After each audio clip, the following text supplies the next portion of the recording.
পয়লা বৈশাখ থেকে আরও 2-3 দিন ধরে অনেক খাওয়া দাওয়া হয়ে গেছে। এই সব খাওয়া দাওয়া করে করে পেটের হাল একদম বেহাল হয়ে গেছে, আর পেট মানবে না।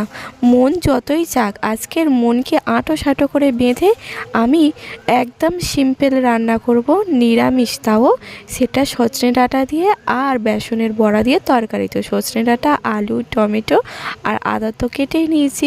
আর এই দেখুন বন্ধুরা, বেসনটার মধ্যে জল দিয়ে দিয়েছি।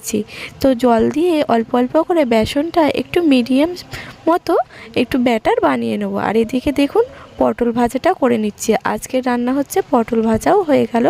আর এবারে ওই তেলের মধ্যে আমি দিয়ে দিচ্ছি বেসনের বড়া করে। দেখুন ছোট ছোট ফুরুলির মতো করে বেসনটাকে আমি দিয়ে দিচ্ছি একটা একটা করে। তো এভাবে বেসনের বড়াগুলো দিয়ে দেব, দিয়ে ভালো করে একদম ভেজে নেব।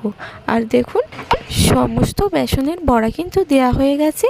আমি এবার কিন্তু উল্টে পাল্টে লাল লাল করে ভেজে তুলে নেব।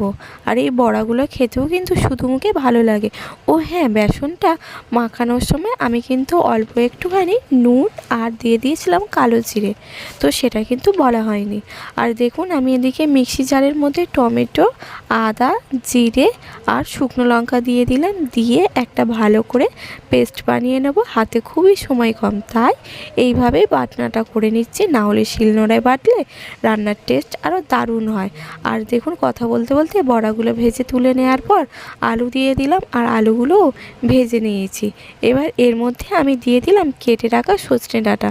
সজনে ডাঁটা তো আর বেশি দিন খাওয়া যাবে না, কারণ চড়কে বলে ঢাকে কাঠি পড়লে সজনে ডাঁটা কিন্তু আরও মোটা মোটা হয়ে যায়, আর কিন্তু খাওয়া যায় না।